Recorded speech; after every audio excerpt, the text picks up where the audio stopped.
Hello વિદ્યાર્થીઓ, કેમ છો? મજામાં છો? હું તેજસ પાઠક ફરીથી પાછો તમારી સામે આવી ગયો છું. પાર્ટ 2. શાનો પણ પાર્ટ 2 છે લાઈવ ક્લાસ રોજ સવારે 11 વાગ્યાના. આજનું ધોરણ 11 ભૂગોળ. પ્રકરણનું નામ છે જલાવરણ. અને આજના મુદ્દા છે સમુદ્રના ભૂપૃષ્ઠના પ્રકાર. અને આજે તારીખ થઈ ગઈ છે 29/12/2020 અને મંગળવાર. તો ચાલો આપણે શરૂ કરી દઈએ છીએ ધોરણ 11 ભૂગોળ પ્રકરણ નંબર 12 જલાવરણનો પાર્ટ 2 સમુદ્ર તળાના ભૂપૃષ્ઠ વિશે. મેં આગલા જેમણે વિડીયો ના જોયો ને આગલું તો જોઈ લેજો, તો તમને આઈડિયા આવી જશે કે સમુદ્ર તળાનું ભૂપૃષ્ઠ એટલે શું. સમુદ્ર તળાનું ભૂપૃષ્ઠ એટલે કે આ જમીન વિસ્તાર છે, અહીંથી આ જમીન વિસ્તાર છે, આ બધું આમ તો જમીન વિસ્તાર જ કહેવાય, પણ એના ઉપર જ્યાં આગળ વધારે ઊંડું છે ત્યાં આગળ સમુદ્રનું પાણી ભરાઈ ગયેલું છે. આપણે તેને બે ભાગમાં વહેંચી કાઢ્યા, એક ભૂમિ અને બીજો સમુદ્ર. ક્લિયર થાય? ઓકે. સમુદ્રનું ઊંડાણ બધે એક સરખું હોતું નથી, વાત તો ખરી ને, કારણ કે પૃથ્વી ઉપર જ જો પર્વતો, ઉચ્ચ પ્રદેશો અને મેદાનો હોય તો કંઈ અહીં આગળ પણ સમુદ્રની અંદર પણ બધી જગ્યાએ એક સરખું ભૂપૃષ્ઠ છે નહીં. તો એની અંદર પણ શું છે કે સમુદ્રની અંદર પણ પર્વતો છે, મેદાનો છે, ઉચ્ચ પ્રદેશો અને ખીણો પણ આવેલી છે. જેમ જમીન ઉપર પર્વતો, ઉચ્ચ પ્રદેશો, મેદાનો અને ખીણો આવેલી છે ને, તે જ રીતે સમુદ્રની અંદર પણ પર્વતો, ઉચ્ચ પ્રદેશો, મેદાનો અને ખીણો આવેલી છે.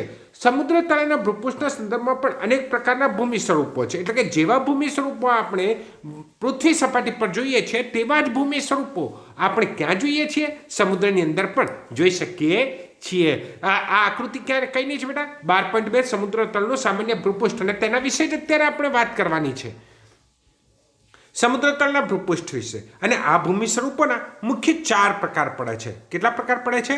4. નંબર 1 ખંડીય છાજલી. મેં તમને આગળ પણ કીધું હતું તે પ્રમાણે હવે પણ તમને કહેતો રહીશ. નંબર 2 ખંડીય ઢોળાવ આવે છે.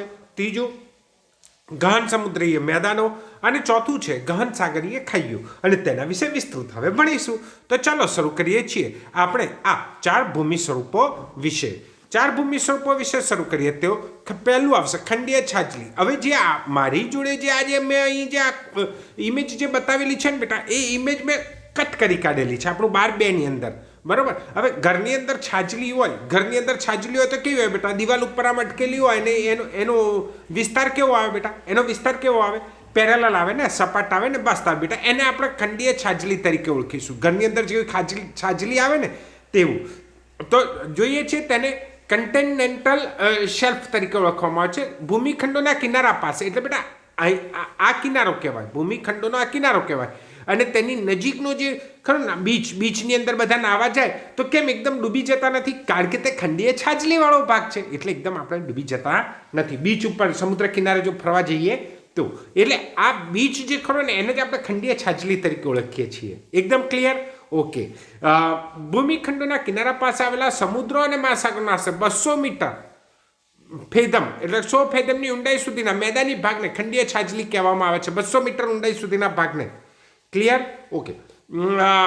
કુલ સમુદ્ર તળના લગભગ 8% વિસ્તારમાં ખંડીય છાજલી છે બેટા. યસ, આ કેટલા ટકા છે?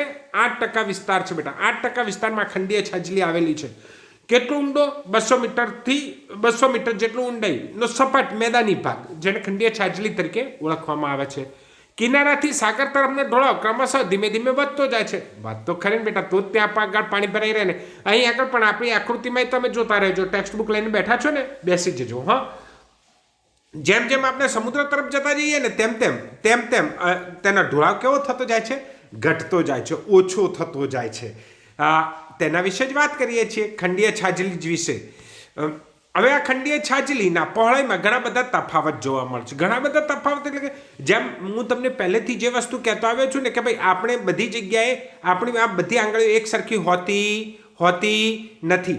તે રીતે અહીં પણ આ ખંડીય છાજલીના ભાગોમાં પણ એક સરખી જોવા મળતું નથી. બધી જ જગ્યાએ ખંડીય છાજલીની ઊંડાઈ અલગ અલગ હોય છે. અને તેના વિશે વાત કરીએ તો કેવું કહેવાશે કે આ ખંડીય છાજલીના પહોળાઈમાં ઘણો તફાવત જોવા મળે છે. એટલે કે દરેક જગ્યાએ એક સરખું હોતું નથી. સમજો છો ને બેટા? યસ, આપણે જ્યારે કમ્પેરિઝનની વાત આવે ને ત્યારે આપણે આપણી જેમ 5 આંગળીઓ એક સરખી નથી ને તે રીતે, પણ એવું પાછું એક્ઝામમાં ના લખાય. હા ને, આ ખંડીય છાજલીની પહોળાઈમાં ઘણા બધા તફાવત જોવા મળે છે. દક્ષિણ અમેરિકાના પશ્ચિમ કાંઠે ખંડીય છાજલીની પહોળાઈ 15 થી 20 કિલોમીટર છે. ક્યાં બેટા? દક્ષિણ અમેરિકાના પશ્ચિમ કાંઠે. એટલે જુઓ તમે એની અંદર જોશો ને તો આ રાઉન્ડ જોજો તમારી ટેક્સ્ટ બુકની અંદર. હા, અને આ ઉત્તર અમેરિકા કહેવાયું, આ દક્ષિણ અમેરિકા કહેવાયું ને તેનો પશ્ચિમ કિનારો બેટા કહેવાય. અને અહીં આગળ તેની પહોળાઈ કેટલી છે બેટા? 15 થી 20 કિલોમીટર જેટલી પહોળાઈ છે. એટલે આવો સપાટ જમીન વિસ્તાર 15 થી 20 કિલોમીટરનો છે, જેને ખંડીય છાજલી તરીકે ઓળખવામાં આવે છે. આફ્રિકાના પૂર્વ કિનારે તેની પહોળાઈ 80 થી 120 કિલોમીટર છે. હવે આફ્રિકા એટલે આફ્રિકા આ બાજુનો આવ્યો હા બેટા, અને આ તેનો પૂર્વ કિનારો થયો. આ દક્ષિણ અમેરિકાનો આ પશ્ચિમ કિનારો કહેવાયો, અને આફ્રિકા ખંડનો આ પૂર્વ કિનારો કહેવાય. અને અહીં આગળ તેની પહોળાઈ બેટા 80 થી 120 કિલોમીટર છે. આર્કટિક મહાસાગરમાં 500 કિલોમીટરની પહોળાઈ ધરાવતી ખંડીય છાજલીઓ છે બેટા. ઉત્તર ધ્રુવ, આર્કટિક મહાસાગર, બરાબર ને? આર્કટિક, બરાબર. આર્કટિક ખંડીય છાજલીના સમગ્ર સમુદ્ર તળ પર આશરે પહોળાઈ સરેરાશ 65 થી 130. એટલે બેટા બધી જગ્યાનું જો આપણે જો સરેરાશ લઈએ ને, આપણે 10માની અંદર મધ્યક ભણતા હતા બેટા. 5 સંખ્યાઓ આપેલી હોય તો 5 સરવાળો કરવાનો અને ભાગ્યા 5 કરતા હતા. એને કહેવાય બેટા સરેરાશ, બરાબર. આપણા રિઝલ્ટમાં પણ આવતું હતું. 7 સબ્જેક્ટ આવે તો 7 સબ્જેક્ટના તમે સરવાળો કરતા હતા અને ભાગ્યા કેટલા કરતા હતા? 7 કરતા હતા. અને એ 7 કરીએ એટલે શું થાય? આપણને સરેરાશ મળે. એટલે કે આખા વિશ્વની આ ખંડીય છાજલીઓની સરેરાશ પહોળાઈ 65 થી 130 કિલોમીટર જેટલી થાય છે.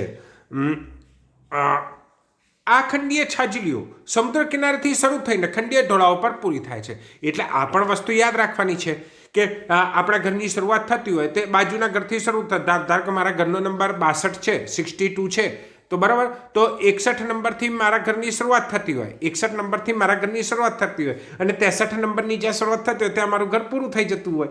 ક્લિયર? એટલે કે અહીં આગળ શું કહે છે કે સમુદ્ર કિનારા પરથી આ ખંડીય છાજલીઓની શરૂઆત થાય છે, અને જે બીજો જે એનો પાર્ટ આવે છે એ ખંડીય ઢોળાવ આગળ આ ખંડીય છાજલી પૂરી થઈ જાય છે. કારણ કે બીજો મુદ્દો શું છે બેટા? ખંડીય ઢોળાવ છે. હા, એટલે કે ખંડીય છાજલી સમુદ્ર કિનારેથી શરૂ થઈ ખંડીય ઢોળાવ પર પૂરી થાય છે, બરાબર. આ સમુદ્ર કિનારો અને બીજો ભાગ હવે આપણો શું આવશે બેટા?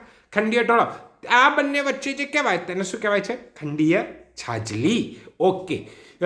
સૂર્યપ્રકાશે 200 મીટરની ઊંડાઈ સુધી પહોંચતો હોવાથી ખંડીય છાજલીના વિસ્તારમાં અનેક પ્રકારના સમુદ્રી વનસ્પતિ અને સમુદ્ર જીવસૃષ્ટિનો વિકાસ થાય છે. એટલે આપણને એક વસ્તુ એ પણ કહી દીધી કે સમુદ્રની અંદર સૂર્યપ્રકાશ કેટલા મીટર સુધી પહોંચે છે બેટા? 200 મીટર સુધી. પછી એનાથી વધારે ઊંડું સૂર્યપ્રકાશ પહોંચતો નથી. એટલે કે શું હોય છે એની અંદર? અંધારું આપણને દેખાય છે, સૂર્યપ્રકાશ પહોંચી શકતો નથી. ખંડીય છાજલીના વિસ્તારોમાં, બરાબર, અને વનસ્પતિ અને સમુદ્ર જીવસૃષ્ટિનો વિકાસ થયો છે. ખંડીય છાજલીના વિસ્તારમાં અન્ય અનેક પ્રકારના મત્સ્ય ઉદ્યોગ કેન્દ્રનો પણ વિકાસ થયો છે. કારણ કે વાત તો કીધી ને કે વનસ્પતિ અને જીવસૃષ્ટિ એ બંનેનો વિકાસ થયો છે. વનસ્પતિ અને જીવસૃષ્ટિ એ બંનેનો વિકાસ થયો છે, બરાબર. આગળ વાત કરીએ છીએ તે પ્રમાણે શું આગળ વાત આવી કે આ ખંડીય છાજલીઓ તો પૂરી થઈ, બરાબર, ખંડીય ઢોળાવો પૂરી થઈ. હવે બીજો નંબર આવે છે ખંડીય ઢોળાવ વિશેનો. બીજો નંબર શાનો આવે છે? ખંડીય ઢોળાવનો. ખંડીય ઢોળાવ વિશે વાત આવી. હવે ખંડીય ઢોળાવ એટલે કે ખંડીય છાજલી જ્યાં આગળ પૂરી થાય છે. એટલે ક્યાં આગળ પૂરી થઈ ખંડીય છાજલી? ખંડીય છાજલી આજે બીજા નંબરે પૂરી થઈ અને ત્યાંથી ત્યાં ખંડીય ઉભાર આવ્યો. ધ્યાન રાખજો ને બેટા, કારણ કે એક વાક્ય એવી રીતનું થઈ જ શકે કે કોની વચ્ચે આવેલું છે. ક્લિયર થાય? એટલે કે ખંડીય ઢોળાવ જ્યાં આગળ પૂરો થાય છે ત્યાં સમુદ્રની ઊંડાઈ એકાએક વધવા લાગે છે. એટલે આપણા મગજની અંદર પણ બેટા શબ્દ તો આપણને ખબર જ હોવી જોઈએ. ખંડીય ઢોળાવ એટલે ઢોળાવ. ક્લિયર ને? એટલે તમારા મગજમાં આવી ગયું કે હા ભાઈ, પેલું મેદાન જેવું હતું એને છાજલી કહેવાય, બીજા નંબરે એકદમ ઢોળાવ આવી ગયો એટલે એકદમ ઢોળાવ આવે છે, બરાબર. એટલે એકદમ ખાડો પડી જાય છે એવું આપણે કહી શકીએ છીએ. એકાએક વધવા લાગે છે. ખંડીય છાજલીના કિનારાથી શરૂ થતા આ ઢોળાવને ખંડીય ઢોળાવ કહેવામાં આવે છે. છાજલી પરથી જે ઢોળાવ શરૂ થયો તેને ખંડીય ઢોળાવ કહેવામાં આવે છે. દરેક જગ્યાએ શું લગાડી દેવાનું છે? શું લગાડી દેવાનું? ખંડીય. એકદમ ક્લિયર? ઓકે. તે ગહન સમુદ્ર તળ સુધી વિસ્તરેલો છે. ગહન સમુદ્ર તળ એટલે શું બેટા? ખૂબ ઊંડાઈ સુધી વિસ્તરેલો છે. બરાબર. તે ખંડીય છાજલી અને ગહન સમુદ્ર મેદાનને જોડતો. હવે બેટા જે બાજુમાં આવ્યું ને એ ગહન સમુદ્રીય મેદાન તરીકે ઓળખવામાં આવે છે. હવે પાછું એક નવું મેદાન. જો શરૂઆતમાં જો સમુદ્રના કિનારે હોય ને તો તેને ખંડીય છાજલી કહેવાય, મેદાન જેવી રચના. જે ત્રીજા નંબરે આવ્યું તેને ગહન સમુદ્રીય મેદાન તરીકે ઓળખવામાં આવે છે. બરાબર. ભૂસ્તર વિજ્ઞાનીઓના મતે ખંડીય ઢોળાવની રચના સ્તરભંગ કે ગેડીકરણની પ્રક્રિયાને લીધે થાય છે. વાત તો ખરી બેટા. સ્તરભંગ એટલે શું? બંને જમીનના બંને ભાગ એકબીજાથી અલગ અલગ પડી જવા. અને બીજી વસ્તુ શું કહેવાય? ગેડીકરણ. ગેડીકરણ એટલે આપણે આગલા પાઠોમાં ભણી ગયા બેટા. એકની ઉપર એક એમ પડ ચડવું તેને ગેડીકરણ કહેવાય. આપણે જેમ કપડાની ગડી વાળીએ ને, યસ, એને જ ગેડીકરણ કહેવામાં આવે. બરાબર. પણ એવું ક્યાં સર્જાય? એવું સમુદ્રની અંદર જમીન ઉપર સર્જાય એટલે તેને ગેડીકરણ કહેવામાં આવે. આવી પ્રક્રિયા થાય છે ક્યાં આગળ બેટા? ખંડીય ઢોળાવ. બરાબર ને? ક્યાંથી શરૂ થયું? ખંડીય છાજલીથી શરૂ થયું ત્યાં આગળ. નંબર 3 આવે છે બેટા ગહન સમુદ્રીય મેદાનો. તમે ફટાફટ જો બેટા. ઉપર મેદાન હતું તેને ખંડીય છાજલી કહેવામાં આવ્યું. અને હવે જે કઈ વસ્તુ આવી છે આ ખંડીય છાજલી, આ પણ મેદાન હતું અને આ પણ મેદાન આવ્યું. એટલે શું કહેવામાં આવે બેટા? ગહન સાગરીય મેદાન. પેલો તો ઉભાર એટલે શું કહેવામાં આવે બેટા? ઉભાર એટલે શું કહેવામાં આવતું હતું કે જ્યાં આગળ પૂરું થયું ને તેને ખંડીય ઉભાર તરીકે ઓળખવામાં આવે છે. ખંડીય ઢોળાવ જ્યાં આગળ પૂરો થયો, બરોબર છે, અને મેદાન શરૂ થયું એ બંને વચ્ચેનો જે ભાગ હતો ને એને ખંડીય ઉભાર તરીકે ઓળખવામાં આવે છે. એટલે કે ખંડીય ઢોળાવ પૂરો થતા સમુદ્ર તળનો ઊંડો વિશાળ સપાટ ભાગ આવે છે. ઊંડો અને કેવો બેટા? વિશાળ. એટલે કે તેની સપાટી કેટલી લાંબી? ઘણા બધા ચોરસ કિલોમીટરના વિસ્તારમાં તે વિસ્તરેલો હશે. બરાબર. અહીં સાગર તળનું ભૂપૃષ્ઠ વધુ નિયમિત બને છે. વધુ નિયમિત એટલે કેવું બેટા? એકદમ સપાટ બને છે. ત્યાં આગળ કંઈ ખાડા ટેકરા કે તેવું આવતું નથી. એટલે આપણે પૃથ્વીની સપાટી પર મેદાનો, ફળદ્રુપ મેદાનોની વાત કરીએ ને, બસ તેવું જ અહીં મેદાન આવેલું છે કે જેને ગહન સાગરીય મેદાન તરીકે ઓળખવામાં આવે છે. આ વિશાળ મેદાનો સમુદ્ર સપાટીથી ઘણી ઊંડાઈએ રચાયા છે. વાત તો ખરી બેટા. એક તો 200 મીટર સુધી તો ખંડીય છાજલી હતી, પછીથી એકદમ ઢોળાવ આવી, ઢોળાવ પછીથી આવી સપાટ વસ્તુ આવી કે જેને શું કહેવામાં આવ્યું બેટા? શું કહેવામાં આવ્યું? કે ગહન સાગરીય મેદાન તરીકે. અને આ ગહન સમુદ્રીય મેદાનો કહેવામાં આવે છે. ઘણા ઊંડાઈએ રચાય છે. ગહન સમુદ્રીય મેદાનો તરીકે તેને ઓળખવામાં આવે છે. સમુદ્ર તળનો બેટા, સમુદ્ર તળનો કેટલો ભાગ બેટા કહેવામાં આવશે? કેટલો ભાગ કહેવામાં આવશે સમુદ્ર તળનો? 76% ભાગ. કેટલો ટકા ભાગ બેટા? 76%. પેલો કેટલા ટકા ભાગ હતો? 8% હતો. તમને આઈડિયા હોય તો ક્લિયર. એટલે કે 76% ભાગ આ વિસ્તારમાં, આ મેદાનોમાં આવેલું છે. આ મેદાનોની સરેરાશ ઢાળ 1 મીટર અને સરેરાશ ઊંડાઈ 600 મીટર હોય છે. 1 મીટર એટલે કે વધારે બેટા ઢાળ હોતો નથી. આ મેદાનોનું સ્થાન સમુદ્ર કિનારાથી ઘણે દૂર હોય છે. વાત જોવો ને તમે. અહીં આગળ ખંડીય છાજલીથી સમુદ્ર કિનારો હતો અને ત્યાંથી અહીં આવતા આવતા આટલું અંતર કાપ્યું. એટલે કે સમુદ્રને ઘણે દૂર, સમુદ્ર કિનારાથી ઘણે દૂર આવેલું છે. શું બેટા? ગહન સાગરીય મેદાનો. ઓકે. પેસિફિક મહાસાગરમાં મેદાનની વિસ્તાર સૌથી વધારે છે. આવો મેદાનીય વિસ્તાર કેવો? ગહન સાગરીય મેદાની વિસ્તાર પેસિફિક મહાસાગરમાં સૌથી વધારે છે. સારી વાત હતી બેટા ગહન સાગરીય મેદાન વિશેની. હવે આવ્યું છે એટલાન્ટિક મહાસાગરમાં બેટા. એટલાન્ટિક મહાસાગર એ ક્યાં આવ્યો બેટા? ઉત્તરમાં આવ્યો. બરાબર. ધ્રુવો તરફ આવ્યો એટલાન્ટિક મહાસાગર. ખંડીય છાજલીઓનું પ્રમાણ વધુ હોવાથી ત્યાં મેદાની વિસ્તારનું પ્રમાણ કેવું છે? ઓછું છે. કેમ? છાજલી વધારે હોય બેટા. એટલે કે સમુદ્ર કિનારાથી જે સપાટ મેદાની વિસ્તાર ખરો ને તેને આપણે ખંડીય છાજલી કીધી, એ વધારે છે. એટલે આવો સમુદ્રીય મેદાનનો વિસ્તાર કેવો છે બેટા? ઓછો છે. ગહન સમુદ્રીય મેદાન કાંઠાથી ઘણા દૂર આવેલા છે. મેં હમણાં તમને બતાડ્યું હતું ને બેટા. કિનારો બતાડ્યો તો છાજલી આવી, પછીથી ઊંડાઈ આવી અને પછીથી ગહન સાગરીય મેદાનોની રચના થઈ. દૂર હોવાથી નદીઓ સમુદ્રમાં ઠલવાતા નિક્ષેપ આ મેદાન સુધી પહોંચતો નથી. વાત તો કરી બેટા કે જે કંઈ નદીઓ દ્વારા જે ઠલવાતું હોય એ તો છાજલીમાં જ ઠલવાઈ જાય, પછી તો ઊંડાઈ આવીને પછીથી મેદાન આવે. એટલે આ મેદાન ઉપર કશું ઠલવાતું નથી. આના કારણે મેદાનોની સપાટી ઉપર નિક્ષેપ મુખ્યત્વે સમુદ્રમાં વસતા પ્રાણીઓ અને વનસ્પતિના અવશેષો હોય છે. વાતાવરણ એટલે કે સમુદ્ર કિનારાથી જે ઠલવાય છે એ નથી હોતું, પણ સમુદ્રની અંદર જે જીવો વસે છે, જીવો, એમના અવશેષો, એની વનસ્પતિ, સમુદ્રની અંદર રહેલી વનસ્પતિઓ, એ બધું આ સમુદ્રીય મેદાનની અંદર હોય છે. તેમજ સમુદ્રના તળિયે આવેલા જ્વાળામુખીના પદાર્થો હોય છે. વાત તો ખરી બેટા, કારણ કે પૃથ્વીનું પાતાળ અંદર રહેલું છે. પૃથ્વીની અંદરથી નીકળતા પેલા જે લાવા છે તે બહાર નીકળવાનો છે, બરાબર. અને એ સમુદ્રની ઉપર તો પાણી આવેલું છે, ત્યાંનું ત્યાં ઠરી જાય, એટલે આવા લાવા પદાર્થો પણ અહીં આગળ આવેલા છે.